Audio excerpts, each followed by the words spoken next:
Come be a part of Doc Holliday's Rock Splitting Politics with your host, Dr. Ed Holliday. Hear the voices of liberty speaking all across America. Doc Holliday provides thought-provoking interviews and commentary about the issues and actions that are afflicting this country and what we need to do to get America back on track. Get fired up, get inspired, get on board with Doc Holliday's Rock Splitting Politics right now.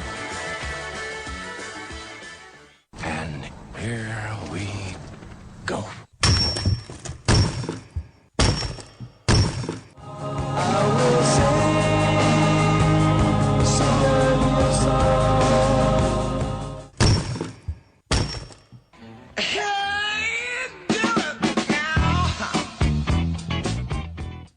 And once again, that is the sound of rock cracking. But you know what's different about this rock cracking?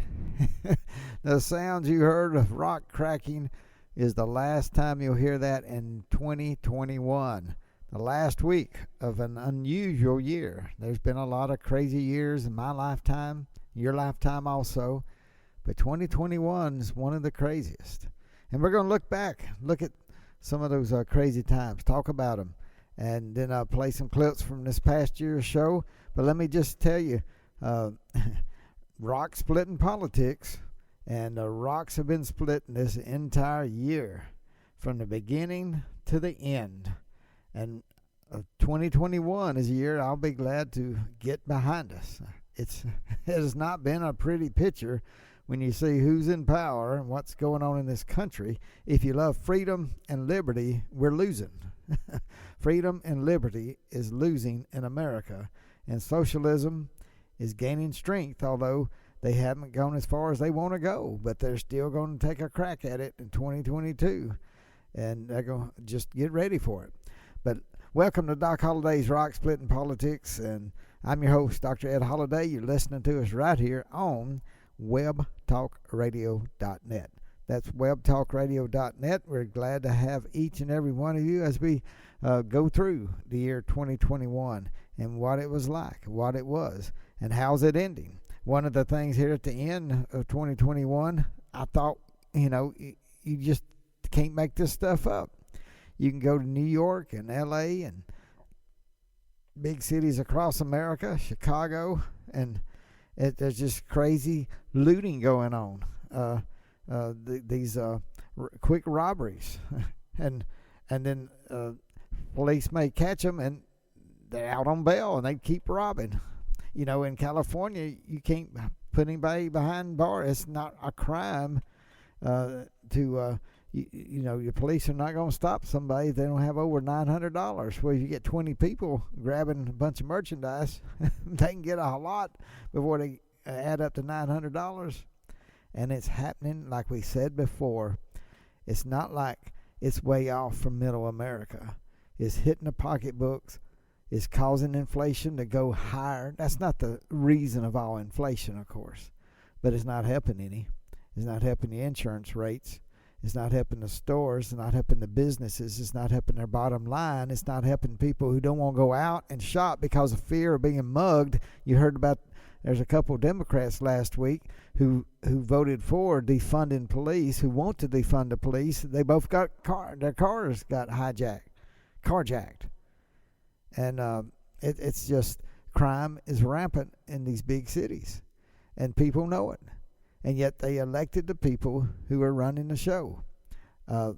What do you know? I think they need to listen to Doc Holliday's Rock Splitting Politics. How about you? But one of the things I thought I'd never see, in New York City, there's no bail. You don't have to put up bail.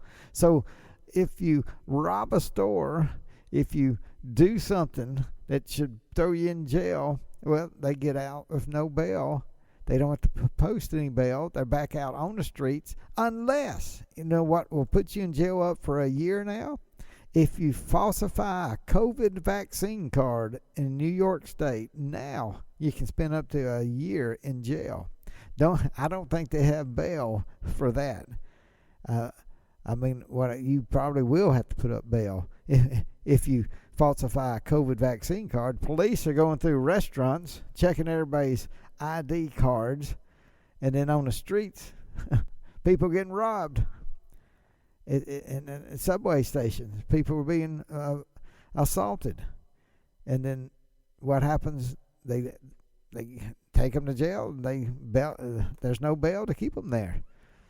But if you don't have the COVID card, and they'll kick you out of the restaurant. If your 12-year-old doesn't have the COVID card, you get kicked out of the restaurant. And if you falsify that COVID card, you can go to jail for a year. So welcome to 2022 in the United States of America. Are we more free or less free than we were a year ago? Absolutely less free. We see it over in Europe in a mighty way. In some ways, they're talking about forcing vaccinations, holding people down and forcing vaccinations. And in the United States, people are losing their jobs. How about the chaos at the airport Christmas Eve when they shut down hundreds of flights from the various airlines because they didn't have enough people. They blamed it on the Omicron COVID variant. But it basically it's because of the mandates. When you got people who say, no, I'm not going to take the vaccination, and then they're forced out of their jobs. We are seeing an economy that's trying to rebound from this COVID, and the stock market's near its all-time highs, up and down, but it's a lot higher than it was before COVID came about. Can you believe that? It's a little bit scary when you start talking about it. There was a quote. Let's see if I can find that quote. A guy named Burry that was good at predicting, I think, the 2008 crash that happened. But this is his quote about today's stock market. Mr. Burry said, there is more speculation than the 1920s, more overvaluation than the 1990s, more geopolitical and economic strife than the 1970s. Unquote. It's not. It doesn't look pretty in his point of view of 2022. And what are we saying? Well, I'm not going to make a prediction on what the economy is going to do, but it's scary to me.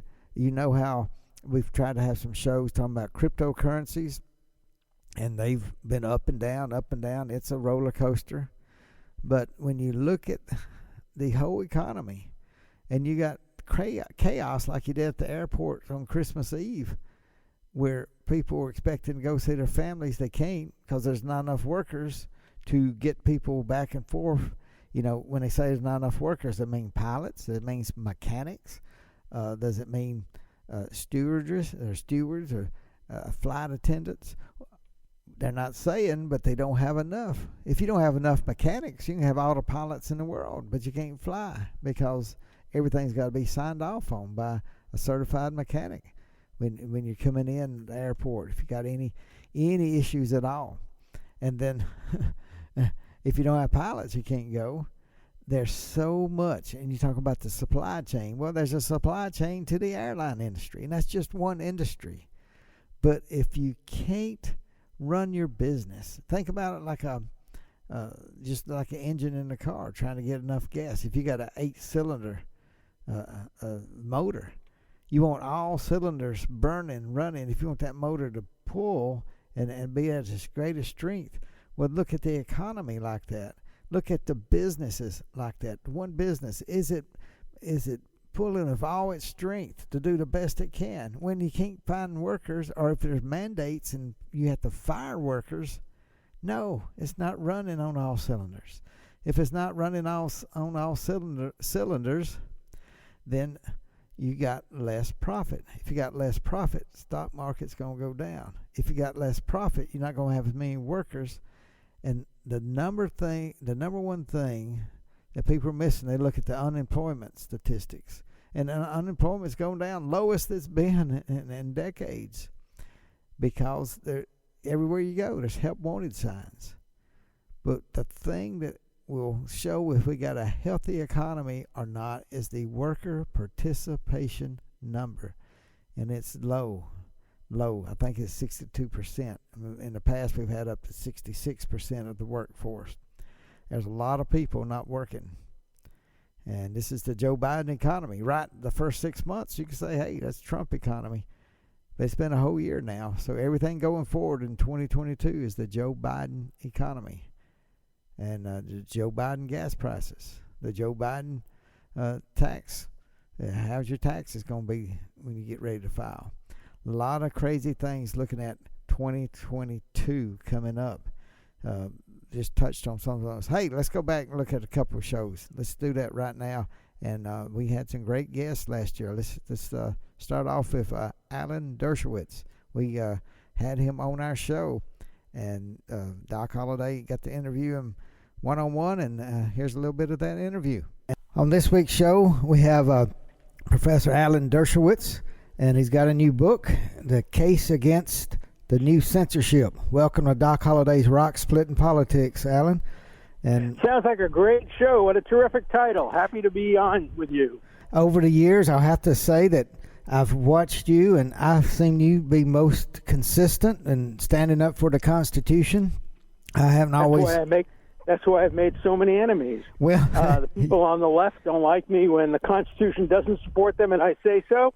And the people on the right don't like me when the Constitution doesn't support them, and I say so. Everybody wants the Constitution to support them all the time, and that's just not the way it happens. Well, I really believe history is going to smile on you. I don't know, a year, a decade, 2 decades, or how long, but you have been consistent. I have a liberal friend that we write in the paper, a point counterpoint, and I happened to mention that I would be interviewing you, and he said, well, Alan's nothing but a turncoat. He used to love you. No, that happens all the time, but I'm glad you have a point counterpoint, because that's the American tradition. Have all sides of every issue presented. But people on the left think I'm a turncoat because I didn't join the campaign to end freedom of speech and due process for those they disagree with. When I defended values they agreed with, the left loved me, and the right didn't like me so much. Now that the values that I support sometimes come out in favor of the right, not the left, it's if you're a person of principle, you're not going to have a lot of fair weather friends, because the fair weather friends will fall away. Well, thank you for standing up for the Constitution, and I believe what your book is, reading through your book, Case Against the New Censorship, I guess one of the sentences that stuck out, and it's a wonderful book. I want everybody to buy it, all the listeners. It's up to date with what we need in our country today. But you had a sentence that said, during the past several years, the spirit of liberty has been weakened by a growing acceptance of censorship, especially among young people on the left. Well, could you elaborate? I mean, I see this, but I would like to get your opinion on what's going on and why are we weakening the free speech? Well, I think it's because people on the left, particularly young people, think they know the truth with a capital T. And what's their truth? Their truth is that every time a policeman shoots a black person, the policeman is, of course, guilty of the crime. And, every time that a woman accuses a man of anything, the woman is telling the truth and the man is guilty. And every election is fair and every vaccine is perfect. And I happen to agree with a lot of those principles, but I think they're debatable. And I think we ought to have debates about these issues. I'll give you an example. Okay. The former Bobby Kennedy, the son of the former Attorney General, Bobby Kennedy Jr., who's an environmental lawyer, challenged me to debate him on vaccines. We have different views. I'm more supportive of vaccines. He's more skeptical of vaccines. We had a great debate, and thousands of people listened and watched, and then YouTube took it down. They said, it's okay for you to listen to Dershowitz's side of the debate. He's right. But Kennedy, no, we don't want you to listen to Kennedy's views. Well, I don't want that. I don't want my debate to be one-sided. I don't want to win by Google declaring me the victory, YouTube declaring me the victor. I want to win or lose depending on what people think of my ideas. And so we have to have all sides of every issue presented. And I think a lot of young people don't want to hear both sides of other issues presented. They don't care about free speech unless it's free speech for me but not for thee. The same is true of due process. But we're going to have free speech and due process. It has to be for me, for thee, and for everybody else. Well, Alan, you just summed that up so well. And that's in school and in college and seeing all the different times I was in school, I loved debates. And I thought it was good. I always learned. I learned from both sides, listening. And that's what I've heard you over the years, over the decades. And you've made me, sharpen my mind and look in and dig into things. And that's what a debate does. And yet I see it over and over where a conservative comes on campus and they shout him down or her down and not even let them speak. And that's just so anti-American, what I feel like. And yet, how do you see, we talk about this trend, but how does that trend reverse? It's not going to be easy, because the old censorship was easy to fight against. You just went to court, and the First Amendment was on our side, and so we won. I litigated a lot of First Amendment cases in the last half of the 20th century, and I won almost all of them, and because we had the First Amendment on our side. But when it's private censors, when it's big tech or private universities that are censoring, it's much harder to bring them to court. And so we have to come up with new methods of defending free speech, and that's what I tried to do in the case against the new censors. And one of the first things we have to do is amend Section 230, this notorious section, which basically says to the big tech people, look, you can censor all you want, and you can pick and choose, but nonetheless, we're going to give you exemption from any kind of a lawsuit for defamation. That's not what was intended. What was intended was to give them exemption only if they acted like platforms, if they allowed everything legal on the air. But now that they're picking and choosing and deciding which side of a debate they want people to hear, they shouldn't get the exemption of 230, and I hope that will be a change to make that happen. We have to make sure that also people listen to talk shows like yours, podcasts like mine called The Dersh Show, books, radio, alternative ways of getting the message across. When they took down my debate on YouTube, we put it up on Rumble, which is an alternative platform that doesn't censor. So we have to find ways of fighting back against this new censorship. And that was a clip from our interview with Alan Dershowitz, which I thought was a great digging into the weed sort of free speech in America today. And you got to hear that with Doc Holliday, and one of the premier constitutionalist attorneys, Harvard Law School for decades now, teaching. So you got to hear that, and that was one of the great highlights, I believe, of 2021 in Doc Holliday's Rock Splitting Politics. So let me remind you, listen to Doc Holliday's Rock Splitting Politics. You're listening to us right here on webtalkradio.net. We were looking back over the year 2021, and of course we can't just pull in clips from the every show of the year, but I wanted to get that one of Alan Dershowitz and talking about his book and talking about the new censorship. And it's out there, and it's real, and conservatives know that. We've felt it on so many sides, and he's standing up for free speech, and we need to do that too. Even the speech we don't want to hear. For years, the ACLU and others would say, let's have free speech.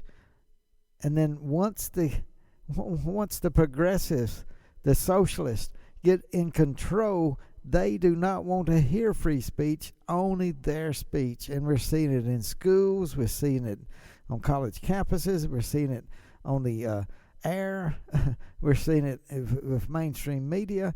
And like Alan Dershowitz says, it's not going to be easy, but we got to turn it around. Free speech makes America great. And when we're not allowed to have free speech, it hurts America in a mighty way. Listen, let me just say, as we look back over 2021, so much we could look at. And one of the things that I put on one of my saddest podcasts was after the January 6th. What happened on the Capitol on January 6th when the Trump supporters were basically, the way it looks like to me, they were suckered in to go into the Capitol. There is no doubt they were federal agents on the ground, and even now, we still don't know the full story. Even this January 6th committee under Congressman Benny Thompson in the House, under Nancy Pelosi's direction, they kicked out any Republican that would have any kind of a real outlook on it, and they turned it into a political snowball. And it's doing nothing but collecting things that can be used against Donald Trump in case he runs in 2024. And they want to use the word insurrection. And how many times have we heard MSNBC and all the mainstream media calling it an insurrection? There were no guns. The only guns were the people, and the only person shot was a Trump supporter. Trump supporters didn't come with weapons. And now they have some that have been caught with something they're calling weapons, but they were handed out at looks or allegedly, looking at videotapes. We don't know who were the federal agents, but there's quite a few people who are visibly all over these all these news clips and video, and yet they're not in jail. And they're being hidden, and they don't come out to say anything. And anybody that was not picked up, you can almost figure is a federal agent. There are a lot there, and there's so much we don't know. And I wish the January 6th committee would look at the whole picture. Why did we have so many federal agents there? And if we did, where were they? What were they doing? And it appears there's some people who look like they were probably federal agents handing out some types of what they called weapons, and people who went in the Capitol or got caught and said, "Oh, you had a weapon," but they were handed to them by these supposedly could be federal agents. So we need to look at all of that so much. But 2021 started out with that sad day at the Capitol on January 6th. But then it continued on with the inauguration of Joe Biden. And it wasn't in front of a big crowd. They put up fences. They fortified the city with all these thousands of National Guard troops. Nancy Pelosi wanted to make it a military base, it looked like. And it's sad. And I mean, it was a sad day in America, and it's sad that we don't know the truth of it now. We don't know the truth between how many federal agents were there, how many were. Why were the federal agents who are on tape or suspected federal agents were saying we got to go into the Capitol? Why was this theme to push into the Capitol? Can we not understand? Can we not have some kind of congressional overlook into that? I mean, come on, Congressman Thompson. I mean, it's very important to know how many federal agents were there, and did any of them hand out anything that were called weapons? And how many went into the Capitol? And how many pushed people into the Capitol? I mean, I'd like to know. And so have a real January 6th committee. Please really look on all sides of what happened there, instead of making a political using the federal money for a political statement. And that's what appears to be happening in many, many ways.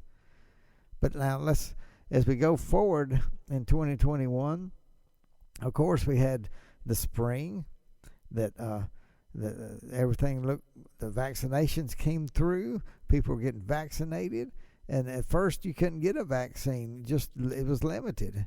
And then there was a lot of vaccinations were available. More and more people got them. There was some people say they did not want to get the vaccination, and it was cool then if you wanted it or didn't want it.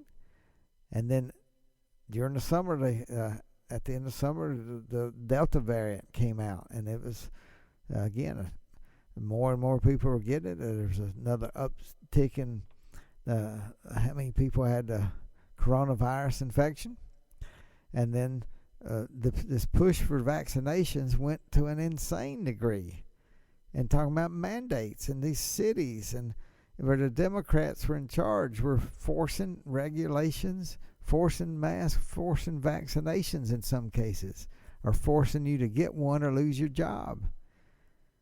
And cities shutting down almost, like New York. We saw that. And we saw some states flourishing, like Florida, that had had restrictions, but common sense restrictions to keep people healthy, but keep the economy going. And of course, what happened at the end of summer, the supply chain issues started showing up. And I believe so much of it was from these mandates that people had to if you were a federal employee, you had to get a vaccination or you couldn't work on jobs. And this, several things all wrapping in together, but our economy is hurting. And there's so much money flowing through into people's homes. And that some people just stopped working, didn't want to work. The unemployment benefits, they finally ended up in September. We still have help wanted signs everywhere. People are struggling. Businesses are struggling. And there are people struggling. And yet anybody who wants a job can get one. So what does that mean for 2022? That was a quick flashback. And I'm glad we had that part of Dr. Dershowitz on. And like I said, we can't go back and hit every show we did, but we did have Curtis Sliwa on, and he ran for mayor of New York. He's a Republican candidate in the mayor of New York election, but it's always very important. And he did not win that election, but he did come on Doc Holliday's Rock Splitting Politics as he's getting ready to start his campaign. And let me play this little clip from Curtis Sliwa. Different. I'm a populist Republican. I spend most of my time down in the subways of New York City, where not only do I greet the voters, but I protect them from all the predators that are causing an increase in crime. Well, I don't live in New York City, but we keep up like all Americans. New York City is a vital part of our country, and we like to know what's going on. And through this, the last couple years, especially of COVID, it looks like New York City has been sort of shut down. I wasn't even aware how busy the subways are. So are the subways busy again in New York City? Well, the subways are getting busier. They're not where they need to be, and that's because a lot of people who could use the subways to get around are choosing not to take the subways because of all the crime. You have a combination of emotionally disturbed persons who should be in mental health care facilities getting their medicine, roaming about, a danger to themselves and everyone else in the subway. You have homeless people living in the subway. They shouldn't be in the subways. They should be in shelters. And then you have gangs who go from car to car in the subways, just hitting people randomly. It's sort of like Clockwork Orange, assaulting them and robbing them. So they made the use of the subway dangerous again, like it was when I started the Guardian Angels back in the 1970s. So a lot of people are avoiding the subways. Well, crime across America was a huge concern in 2021. What's going to happen in 2022? I think the people in New York are going to wish they had voted for Curtis Sliwa. We'll see.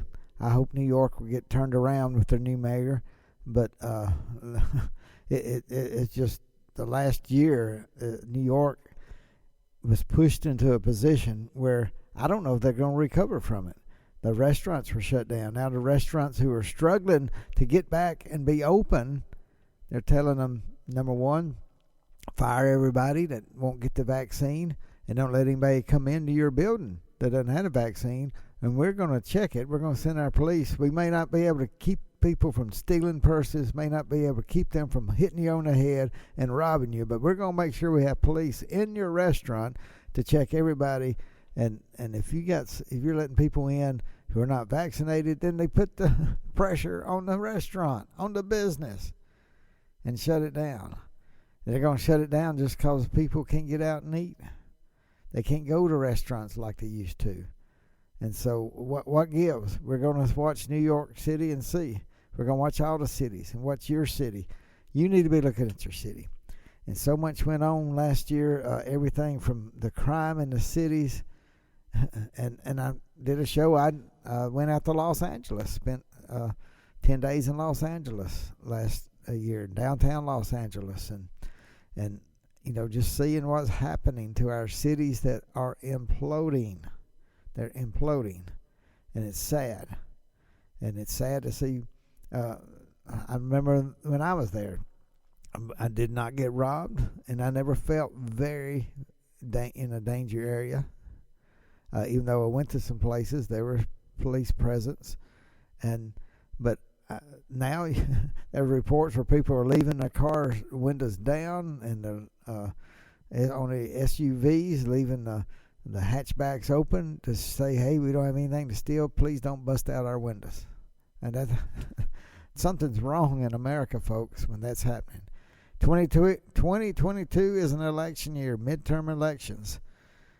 You got to get fired up. And like we said in the show many, many times in 2021, the socialists exist in this country because of the Democratic Party.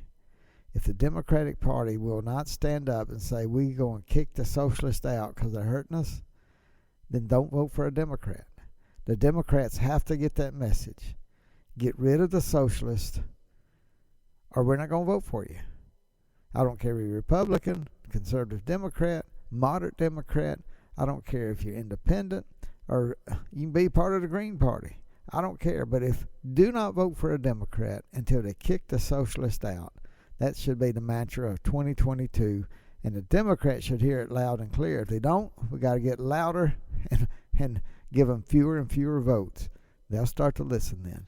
Listen, it's been an unusual year, 2021. I'm glad we got to spend this time together. This is the last week before we start a new year. So pray for the best of 2022. Pray that this COVID distraction, this death, this disease, this pathology that's affected so many and is causing so much harm to our economy and to our leaders who don't know what to do, obviously. I mean, Joe Biden said he's going to get it under control, and it's gotten worse. So we got to look at 2022 and see what this country can do working together. And when I say working together, we first need to make sure we keep the socialists out of control.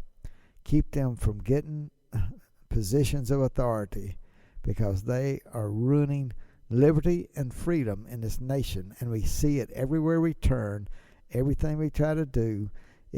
It's across the world.